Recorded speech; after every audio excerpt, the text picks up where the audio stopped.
would like, if I may, to take you on a strange journey. Hello, everyone, and welcome to another edition of Real Estate Realities with the Rebel Broker. My name's Robert Whitelaw, and I am the Rebel Broker. Licensed real estate broker in the state of California, member of the National Association of Realtors.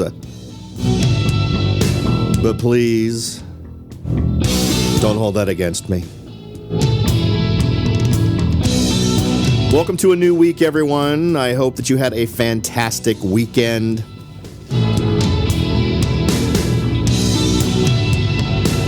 I got to spend a little quality time with my boys and my parents, so it was a nice one for me.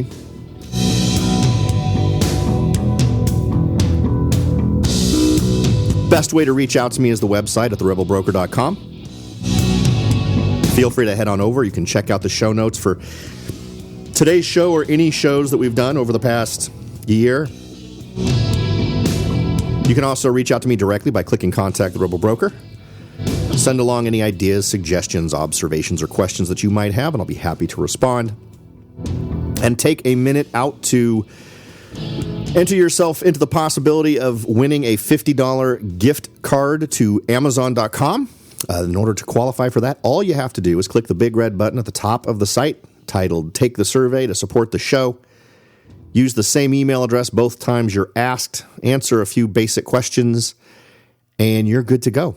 If the email address you use matches both times that you use it, you'll be entered into the drawing, and you potentially will win that $50 gift card. We've already handed out one to folks who participated back on the 1st of October, and then for the first show that we do in November, we will go ahead and announce the winner. So make sure to take a minute out of your day to join in on that, and not only are you supporting the show, but you're giving yourself a chance to win $50. So take advantage of that. Finally, if you'd like to join the Rebel Underground, a title that I continuously beat myself up for not thinking of myself, thanks to a listener for suggesting that one, send along the word Rebel Broker to the number 44222 via text. So via text, one more time, send the word Rebel Broker to 44222. You'll become a member of the Rebel Underground, where you'll get advanced information on upcoming stuff, access to any free content that I'm going to be releasing outside of the show, that type of stuff. For those of you who are new, I am in growth mode with the show. I'm trying to push it to a point where I can be providing different kinds of content, but also more useful content in a variety of different ways. So the folks who kind of get in on the Rebel Underground are going to get to be sort of in the catbird seat for that type of stuff. So one more time, if you'd like to get on that list, just send the word Rebel Broker to the number 44222, and you will be in. Let's see. No other awesome stuff, I don't think, to share. Kind of an interesting article to start off the week with. We're already to that point where we're starting to get different organizations giving predictions for 2017. Now, frankly, for my money, we're not even halfway through the last quarter, so there's no definitive answers. If you're basing things on what's happened this year, I suppose we could make estimates on what's going to happen for the first and second quarter of 2017. I know that we've offered a few ideas here on where we think things might go, but this one. So I guess my point is, for me, it seems a little early in the game to start really pushing what folks are expecting for 2017. But some of them are starting to push it out. So I figure as they come, I've kind of stockpiled a few of them so that I can sort of release them all sort of together so we can compare and contrast what different folks are thinking is going to happen for 2017. But this one's a little bit different. This one gets into some specifics that I think might be worth your time to think about if you're considering jumping into being a buyer, investor, or maybe you live in one of these areas and you're thinking about becoming a seller. I think this is great data for you to help guide you in your decision. Maybe turn your gaze towards a location you hadn't thought about before that you think might, that from this data kind of pushes you in the direction of at least researching what the opportunities are. So what are we going to talk about? We're going to hit the strongest and weakest housing markets for next year as projected by Veros Real Estate Solutions. They work in enterprise risk management and collateral valuation services, and they put out a report showing the strongest and weakest markets for the next 12 months, ending in September 1st of 2017. According to this, the trials that plagued the California housing market in 2016 aren't expected to get too much better in 2017, as the real estate market is projected to face another year of supply shortages and affordability constraints, according to the 2017 California housing market forecast released by the California Association of Realtors. However, I would temper that with the knowledge that we've sort of shared over the last week or two. There are a lot of things going on right now that were not going on back then when folks were trying to figure out what was going to be happening in 2016. We weren't in a position where we were starting to see the softening of rents in a lot of different areas. We were not in a scenario where we were seeing a 75% increase in the Silicon Valley area, the greater San Francisco area, in terms of apartment-style housing units. And that's an interesting thing to note. Given the level of costs relating to renting in the area, I think it's a high probability that folks are going to be very much drawn to that kind of housing simply to save money. But I think in the long term, that's not what folks are going to be drawn to. And so as soon as we start to see any kind of motion in the single-family residential area or in the townhome or even in the condo world where it's less dense. Now, I wish, maybe I should go out and take a picture of this particular development. It's not like I don't drive by it frequently. But one of the ones that really I think is an example of this development is a gigantic apartment complex that borders the 85 freeway in southern San Jose. And it's gigantic. And I cannot imagine folks wanting to stay in so compacted with their neighbors over an extended period of time without looking for other options. So as long as there's this heavy stress on housing units, yes, I think places like that will be occupied. As soon as there's any kind of softening, the first places that are going to start emptying out are going to be those. So it'll be interesting to see how that translates. But the point I'm trying to get at here to set the stage for these various rankings is we are in a different place. They sort of sell this as we're kind of in the same place we were before we got into 2016. I'm not seeing that. A lot of the things that we've talked about, whether we're talking about rents in San Francisco, New York, Los Angeles, other metro areas, the dynamics are just very different now than they were then. So I don't think we can look at 2017 through the lens of what our expectations were for 2016 when we were at this same point last year. As I said, I think we've got very different circumstances here that are definitely going to pave a different route. There's also a lot of other weird national stuff or international stuff going on, whether you're talking about Deutsche Bank in the EU, the number 2 bank, in ridiculously big trouble. I don't know if you guys casually browse headlines at all relating to banking on an international scene. Just do a quick Google of Deutsche Bank and see what they're up to. They're in deep due, and they're also that bank we were talking about that only had 3% cash reserves and was highly invested in derivatives. Just bad, just generally very, very bad stuff. And we were talking about how all the investments in derivatives, there's more investment, there's more money in derivatives or more speculation in derivatives than there is money in the world by many times. So keep that in mind. I think that's a big potential scary thing that just seems to grow worse and worse and become more and more of a looming thing that could potentially really cause some havoc in the financial world. So let's go ahead and jump in. This is this is from the folks at Veros Real Estate Solutions, and we want to go with the top 5 strongest markets predicted by Vero. And they're organizing this by forecasted appreciation. So what I think we'll do here is, since we're doing the top 5 in each, we'll do each one and we'll take a quick look at what we're typically seeing in terms of the marketplace for that city. They're not including that information in their data, but obviously if we're thinking about moving there as a buyer, if we're thinking about selling because we live there, or we're thinking about investing there because we wanted to make that first entry into investment, it's going to be good to know what's really going on in each one of those marketplaces. All right, so let's start off. Number 5 on the list, Boise City, Idaho. They have a forecasted appreciation to September of next year of 9.7%.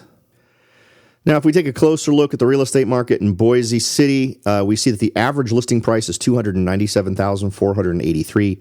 There's currently 869 homes for sale, and according to the good folks over at Trulia, the median rent per month is $1,275. Let's see here. In terms of, median rents has fluctuated very little over the last year. It's been back as low as 1,100 and is now sort of topped out at 1,275. Number of rentals has steadily increased. And as I zoom in here at Boise Homes for Sale, I see a pretty good range of properties. I'm trying to see if I see a dramatic focus of high-end properties or if there seems to be regions that tend to be far more expensive. I see everything from $91,900 for a 2-bedroom, 2-bath, what looks like a condo. I see $330,000 for a 4-bedroom, 2-bath with 2,800 square feet. I see $190,000 for a $189,750 2-bedroom home. And then if we sort of compare this to homes for rent, I'm seeing homes that range from, 850 is the lowest I'm seeing here. I see properties up as high as 1,900 and 2,100 that are way out of town. I'm guessing that's definitely sort of an upscale neighborhood, but I actually didn't see any active listings in that area. But in the general area where I was seeing the 330, 220 in that range, definitely seeing rentals rates from the 1.5, 1.4, 1.3 area. So it may represent a good area. And the barrier to entry isn't that bad when you consider how much the projected appreciation is for those areas. So something absolutely to think about. Next on our list, Seattle, Washington comes in at number 4 with a forecast appreciation of 10.2%. Now, Seattle, while it's on our list and while it's going to show more appreciation than Boise City, it is a higher barrier to entry in terms of getting into the marketplace. The median sales price in Seattle is $545,000. So I realize that's a good chunk of change for most folks. But the median rent per month is $2,700. So it's got a commensurate amount of reward in terms of how much you're spending, but you've definitely got more money invested. So the equation you kind of have to do in your head is, do I believe the expectation that we're going to see slightly over 10% appreciation, 10.2% appreciation in this property? So while I'm holding it and I'm letting the market work for me in terms of increasing the value of the property, what am I able to be positive cash flow in addition to that? So it's not only a situation where you're going to do that return on investment calculation, but it's also going to be one of those ones where the capitalization equation comes into effect, where you're taking into account assumptions relating to appreciation. When I'm doing an analysis like this, I prefer to stick with numbers that I feel very strongly about in terms of what I can anticipate, and in terms of what things are going to do. I find that to be a difficult one to pin down sometimes. Now, the market trend, according to Trulia, Seattle shows a 15% year-over-year rise in median sales price and a negative 2% drop in median rent per month. So rent is actually down despite a big increase in property costs. So you absolutely, in a scenario like this, would be very much focused on being positive cash flow to start. If you're seeing a softening in rents, and I'll be honest with you, my first instinct on this in terms of the drop in rent per month is because you are calculating this in with apartments. As we've talked about over the last couple of weeks, the big thing, the big push for increases in housing units, that's usually what they use to describe this, relates to apartments. It doesn't relate to single-family residential homes. Now, remember, apartments are the least desirable type of housing. It is the first step someone usually takes in terms of getting their own housing. When you move out of your mom's and dad's place, typically your first thing isn't a 4-bedroom single-family residential home with a pool in the backyard that you're renting. It's typically going to be an apartment, 1 or 2 bedrooms. Frequently, you're sharing it with somebody. So that's what it is. I mean, and a lot of folks don't enjoy living in those scenarios. Typically, when you've got neighbors to the left, to the right, above, and below, it's just not the preferred way of living. And those of us who've gone through that cycle of our lives understand why we moved away from living in apartments, because it wasn't fun.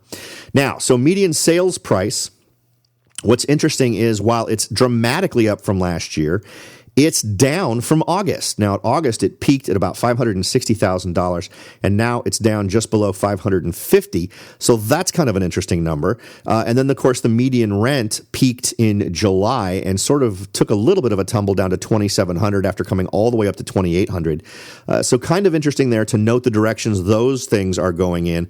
So the median price kind of went on par in terms of where these changes occurred with the median rent. So there's been kind of an interesting relationship between those two. If we go ahead and look at the properties actually for sale right now in Seattle, let's see here. This is just a view I really like to see. And let me suggest you do this. I know I've mentioned this before, but sort of pick an area of Seattle. You do that bigger view to get an idea of where prices are more reasonable. And I'm seeing, I don't know, a pretty good range of prices here. I'm seeing a lot of stuff in downtown Seattle, things that maybe don't make a whole lot of sense in terms of an investment. I see a $375,000 one bedroom, one bath, 707 square foot unit right there in downtown in the Queen Anne area. I see a $260,000 one bedroom, one bath, 521 square feet. Now, if you can rent, so let's just do that. Let's go ahead and start with right at downtown. We are talking about South Lake Union, West Lake, Queen Anne. That's sort of the area we're looking in here. And most of the ones I'm seeing here tend to be condominiums, and they are high priced. A two bedroom, one bath, $899,000. So now that I'm zoomed in on that area, go to homes for rent in Trulia, go into that same view.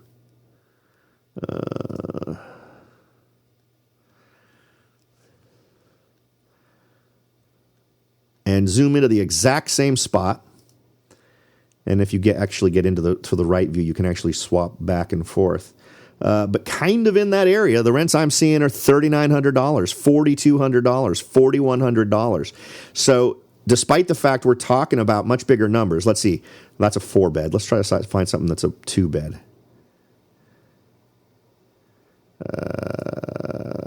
Here's a 2-bed, one full bath renting for $2,350. Again, in that same area. Here's a 5-bed, 5 full bath renting for $6,000. 3-bed, 3-bath for $3,700. So it's really going to be just about the math, right? So you're getting much higher rents here. My feeling is on markets like this, using that mushroom idea comes into play, because you can find yourself looking into different areas and realizing, you know what, if you just go a little bit south, these prices tend to go down a little bit. Now, one thing I'm going to strongly suggest, just because I've been to Seattle, I took my son to Seattle to go check out a local college there. And if you want to get the most lucrative investment policy going on with this plan, don't buy something where people have to cross over bridges to get into Seattle. So typically you want to be on it. You want to be in there. You want to be somewhere between what looks like Renton and East Lake or anywhere along there from the standpoint of providing the easiest commute. Now, will folks absolutely rent from you in Bellevue and Kirkland and Redmond? You bet. But it's going to be a different style of rental there, I think.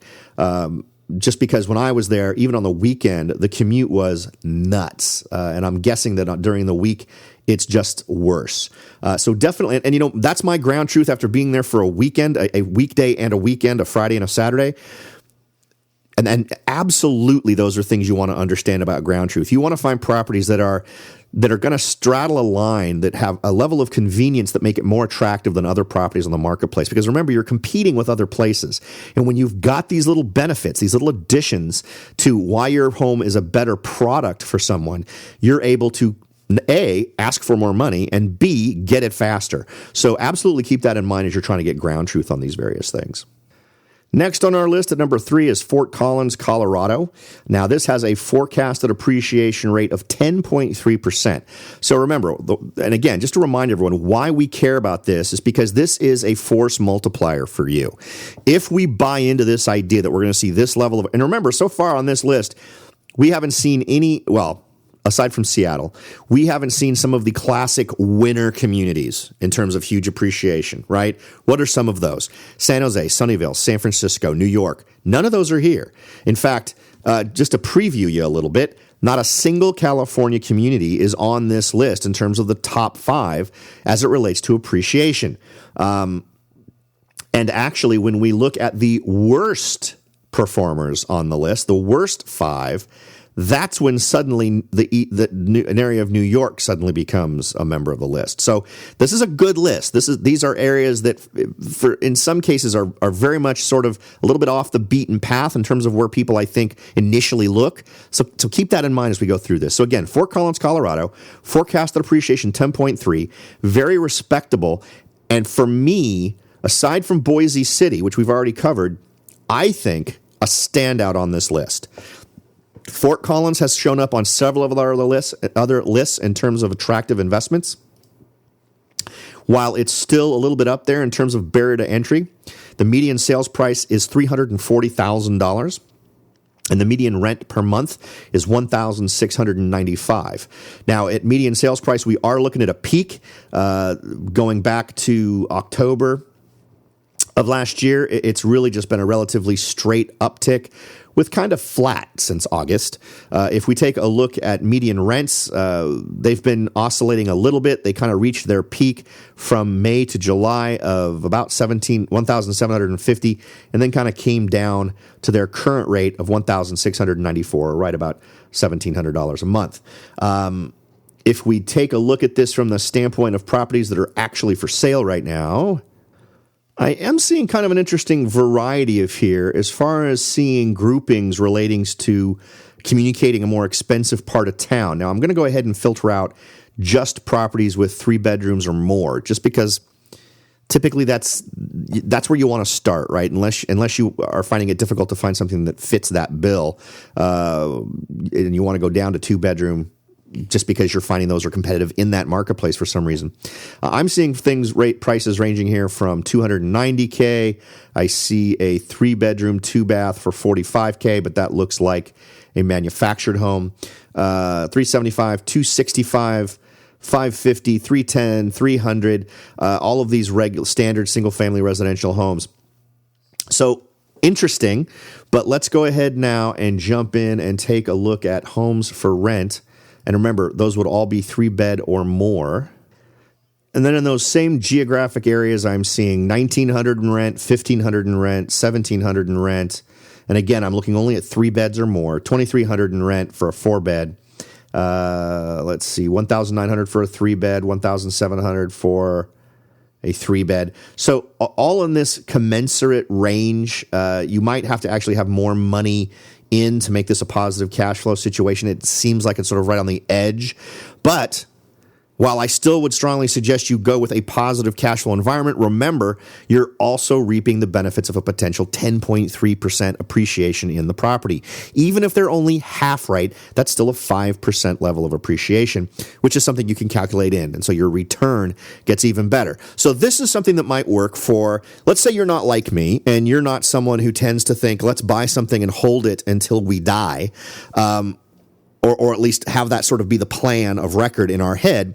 What if you're somebody who says, you know what, I want to come in, I want this to be a performing asset for me in terms of it making me money, but my real goal here is to simply take advantage of what I see as an accelerating market that's going to increase the base value of my property, and then when I think we're sort of reaching the peak, I jump out, I get out of the property, and I sell it, and then reap the benefits of that appreciation. This absolutely fits that strategy. What's also interesting is this is a lovely way to dovetail into a flipping strategy. And I like to call this my going long flipping strategy. This is one where you purchase the property, you let someone live in it for a period of time. Let's say you're very confident you're going to get some level of appreciation. Let's say you've estimated that you've got, and let's go with a goal. Let's actually write it down and say, you know what, they're reporting I'm going to get 10.3. Let's say I would consider this a fully performing investment for me if I got 10%. So let's say we hit the end of that year, and I would actually do it differently. I'd probably do it every 6 months. I'd get a market analysis done every 6 months if I was of a mind to purchase a home in this way. But go ahead and check it out and see what you're getting in terms of appreciation. If at the end of a year you've gotten your 10%, consider the goal met. You have gotten what you expected out of that 1 year. Now you do an evaluation. Look at where it's going to go. What are the projections for the next 12 months? Are they the same kind of numbers? Are they lower? Are they higher? And if they don't meet your personal minimum requirement, it's time to do that flip. It's time to take the property, give it more oomph in the marketplace, if that makes financial sense, and turn around and sell it. If not, if you honestly believe that you're going to see appreciation of a level that's acceptable to you, that it's going to be, say, 8, 9, 10%, because remember, this is not a never-ending choo-choo train. Eventually, this train will stop at a station, and potentially you'll see an end to this. As long as it's appreciating, if you're of that mindset, where you are more focused on the appreciation of the asset versus the passive income it generates on a month-to-month basis. Again, I always advise folks who are doing these kinds of things to take into account this kind of math, but absolutely be a positive cash flow. Don't just bank on the appreciation. I just don't think that's a smart use of your money or your time. So do this. And let's say you feel like things are going to slow down the next year. You've gone through your first year, you've gotten your 10%, but let's say 10% super awesome for you and you're great with that. You'd even be happy with 7%. So let's say you shoot for 7% and in the next year, maybe you don't make it. Maybe you only go 6.8. Well, so now you've decided, because you picked these numbers ahead of time, I'm now going to sell it. I've ridden a nice wave up. It's up a nice chunk. It's up a good percent. So I'm going to go ahead and get rid of my tenants. And I'm going to and if you want to just sell it, great. If you want to flip it, meaning you want to go in there, make some improvements that you think will increase its marketability, do that and then sell it. Now, I would suggest doing that for a couple of reasons. One, I think it's a good call. Unless you've managed to buy a house that was in fantastic shape and you have tenants that have treated it very well and it's still in fantastic shape when they're done, you could obviously simply sell it without doing anything to it. However, odds are that's not going to be the case. Odds are you will have bought a property and it was suitable for rental, but if you want to maximize your resale, you're probably going to want to do a few things. And again, it's the math we've always talked about. I'm going to spend $10,000 in order to sell it for $20,000. That's the sort of math you want to do, so that at least the amount you spend is less than the amount you expect to get in terms of increased sales price. Once you've done that calculation, my suggestion is going to be to get the tenants out, get the work started, and list the property as soon as you can once the work is done. The reason I suggest going this route is because I think it's much easier to sell a home that's vacant than it is to sell a home that has a tenant in it. And you're going to insulate yourself from getting put to the bottom of the pile. Let's say the market turns around a little bit, and let's say it's more of a buyer's market. The last properties that agents are going to show are going to be properties occupied by a tenant. Dealing with a tenant is typically much more difficult. And that's a hit or miss situation. If you have a very cooperative tenant, it can be a wonderful experience, but that's a roll of the dice. If they're not there and it's vacant, you can stage it. It's there. It's available for showing anytime. You never have to worry about people calling ahead. You become the first house or the go-to house, if you will, for any agent that's looking to show a home. If I see that I've got a house that I can show without having to worry about calling someone and there's just a lockbox on it and I can go and show it, I show that to everybody.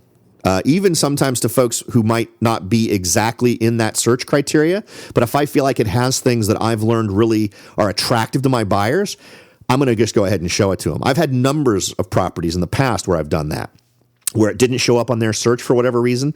And in a lot of cases, maybe it's because it was simply $3,000 or $4,000 above what their search was, or maybe it didn't have some specific feature they were looking for, but it had everything else. And I've had folks fall in love with those homes. And again, that's going to come down to the ease with which someone can show your property. So keep that in mind when you're using that strategy in a place like Fort Collins.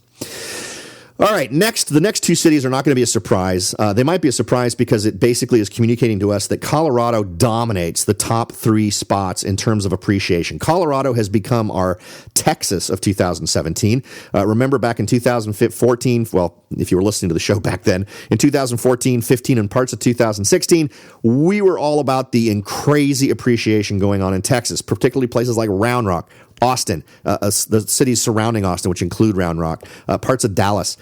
That's what's happening right now in Colorado, and a perfect example of that is number 2 on our list, Boulder, Colorado. They have a forecasted appreciation of 10.5%, which is fantastic. Now, Boulder, Colorado, while it's going to enjoy a great level of appreciation, according to these folks, it does represent a higher barrier to entry in terms of cost. The median sales price in Boulder is $636,250, so that's not a small investment. So if you're someone who's just starting out and you're looking to try to go a little smaller, this may be a tough place to do it. However, rents are up there. Median rent in Boulder is $2,475. We have seen a decline in the sales price. It was $700,000 when it peaked in July. Now it is back down, kind of closing in on $635,000. And the median rent has also sort of moved on par. The decline in rent actually started prior to the decline in median sales price. Let's see, median rent per month peaked in February at about $2,725 and sits at $2,475 right now. You look at numbers like this, and it doesn't encourage me much in terms of expectations for rent. I would be very interested to find out what are the predominant movers in this particular market space. Is the rent per month, is this something that takes into account everything? And it looks like it is taking into account apartments. And one thing we do know from talking to folks who are listeners about the not Boulder, but the Denver area, is that apartments have been having to offer incentives while the housing market has been very difficult. I'd be interested in finding out if that Denver dynamic is also true in Boulder. So let's go ahead and look at actual homes for sale in Boulder and see if we can see any interesting trends. I'm seeing super high prices in some areas, $2.3 million just north of central Boulder. 1.32 million, 1.4 million, 1.74 million, 1.6 million. Clearly areas that are going to be a challenge in terms of starting to get an investment strategy going here. The most reasonable price I'm seeing on this list of homes currently available is $550,000. Anything else here? Yeah, I'm seeing one for $550,000, which is right over by the airport. And that's a 3-bedroom, 3-bath. That looks like a condo. So it could be super tough. Now, we'll go ahead and zoom in on that area. I think that's called the Noble Park area of Boulder. And while we're there, let's go ahead and look for homes for rent in the same area and see what sort of numbers that we're seeing there. And it looks like Trulia has changed the way their map stuff works. It used to work where I could go from one to the other and it would have the exact same zoom in. So unfortunately, that's not happening anymore. And I'll have to go back and find my spot again here, but there it is. Noble Park. Okay, and here's one right near that area. Basically the same size, and it is also a condo for $2,450. So wow, given that's actually not that bad in terms of the ratio between what you'd pay and what you get for rent. That's right on the borderline. So other data I'd want to know. Let's pretend for a second that you are excited about this possibility. You like Boulder. You like the idea of investing in Boulder. The price is a little high for you, but if it works, you can make it work for you. I'd want to find out days on market. How much above asking price are homes going for? Can you be aggressive here and come in and get yourself a better deal? Just because I'm a little bit hesitant. I like the amount of appreciation they're expecting, but the trends I'm seeing in rent are not ridiculously encouraging. It almost makes me want to take a wait and see attitude in terms of where prices go, because it kind of communicates a softness that you might be able to take advantage of a little bit further down the road. All right, number 1 on our list, Denver, Colorado, with a forecast appreciation of 10.8%.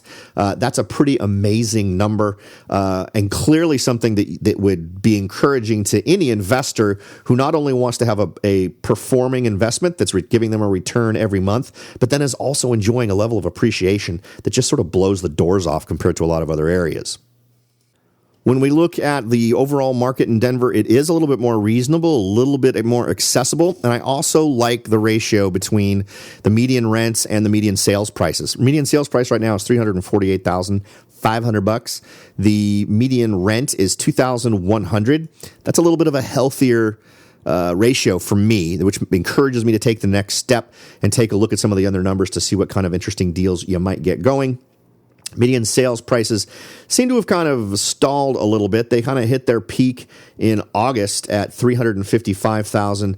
They hit $350,000 in June, then stayed at $350,000 in July, hit $355,000 in August, and then dropped down to $352,000 in September, and now they're at $350,000. I don't know how crazy I'd go over that, but I mean, it is still a substantial increase. It's 12% from last year an increase. So it's interesting to see how that's going to progress. And also interesting, they expect such a high level of appreciation over the next year as well.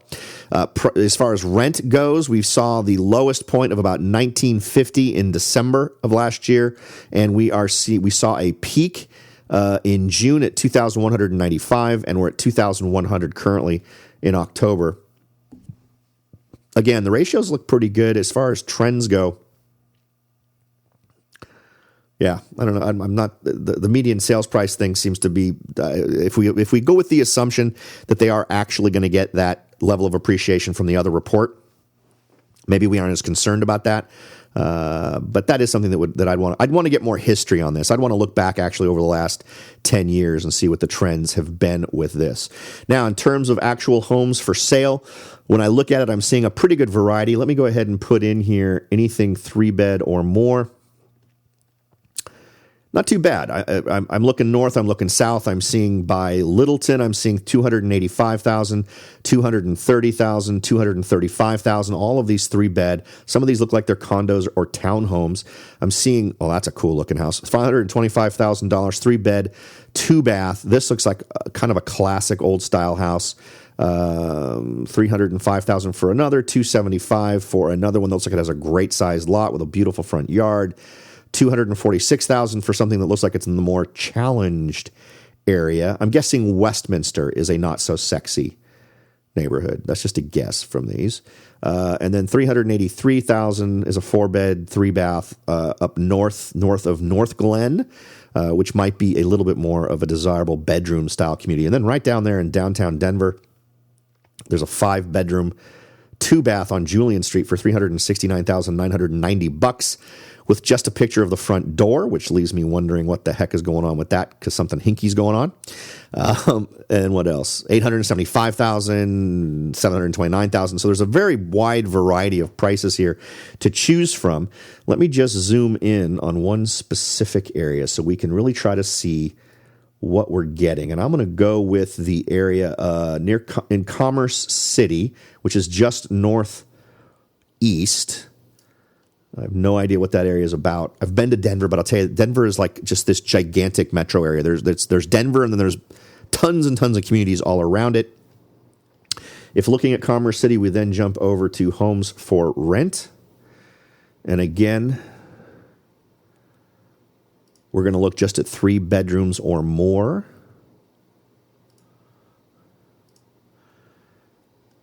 And where's Commerce City?